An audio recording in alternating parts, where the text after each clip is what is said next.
Welcome to The Evolution of Financial Services, a podcast series from Deloitte about just that, the evolution of financial services and how to harness the disruption.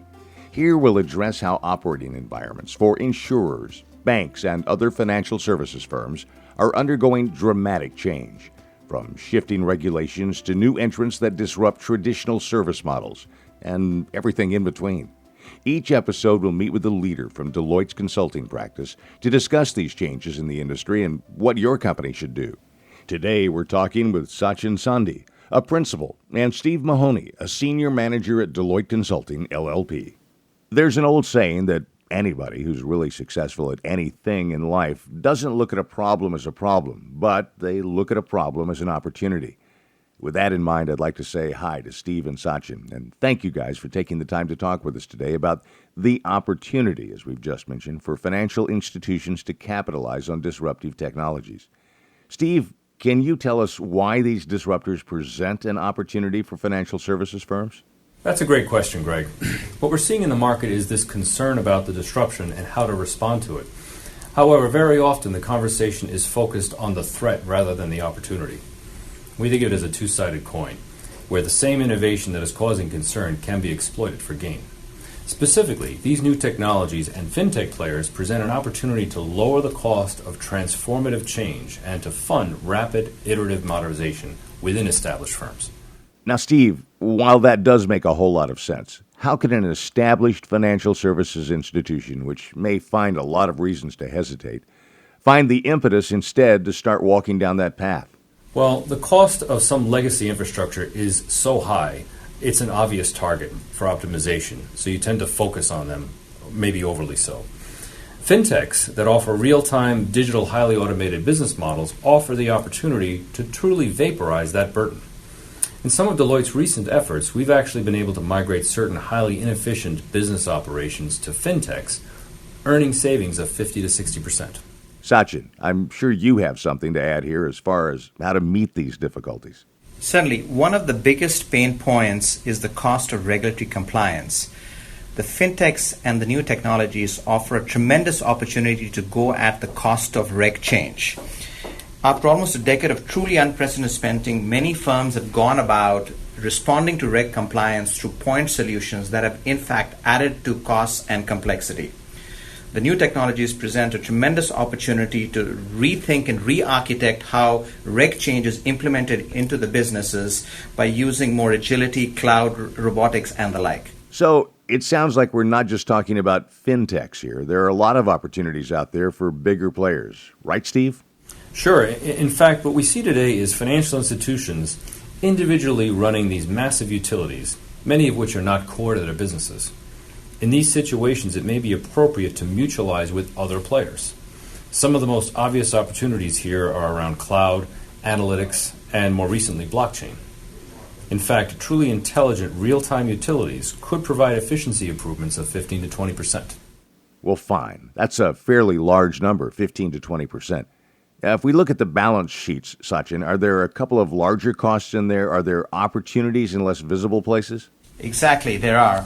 Majority of the efforts and the tendencies to look at the structural cost, the big cost, the 15 to 20% that can be taken out, but there are a lot of costs on the edges. These are the friction costs, and these opportunities can also be tackled. As an example, a number of institutions have gone about digitizing their entire platform. And what you find is that at the edges, there is a lot of inefficiency, whether it's paper-based work, whether it's simply automation, unstructured data, and the like. These inefficiencies are typically de-scoped, and as a result, they are left hidden and not totally fully capitalized on. Okay, we've talked a lot about the firm side, how they're going to change what they're going to see. But Steve, are there any visible changes the customer side will be able to see? Definitely. As customer expectations shift, financial institutions are realizing the need for a better digital experience with them. Unfortunately, that sudden push has resulted in quick, low-budget, client-facing portals. Think of it as the same old process with a new skin on it. A truly innovative digital capability should be implemented end-to-end, allowing for greater process transparency and offering self-service capabilities for clients. I got it. Sachin, tell me this. With any type of change, there are roadblocks. Sometimes it can actually look like a maze. Is there anything the firm should specifically look at as they embrace these changes?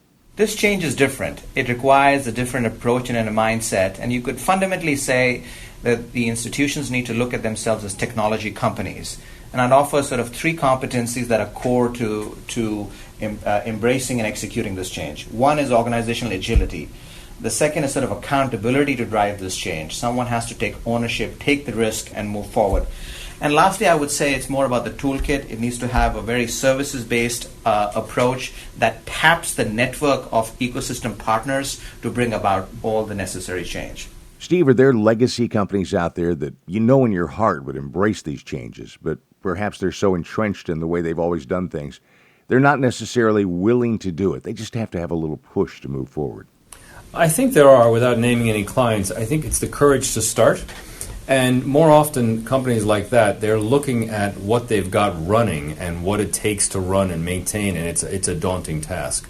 What we're talking about here is, when we use the term vaporization, is look to these new players and new technology and just imagine a world where you just do it from the beginning with leveraging this, and that old stuff gets vaporized, meaning it no longer has a place.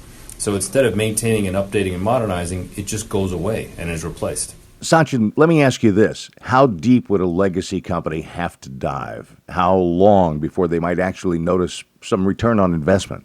I mean, that's an excellent question, because one of the biggest pushbacks is the return on what is viewed as a long tail of activity.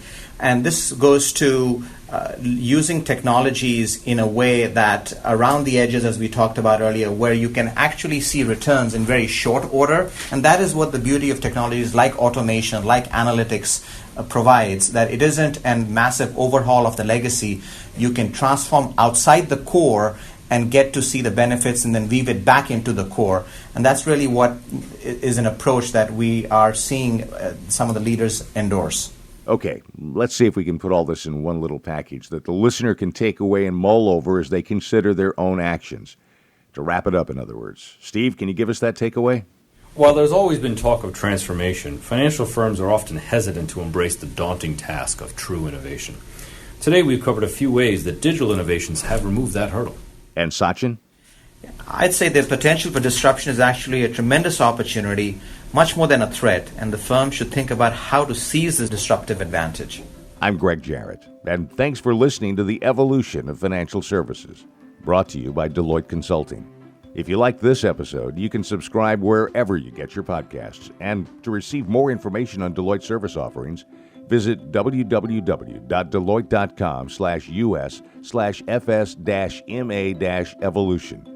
Until next time.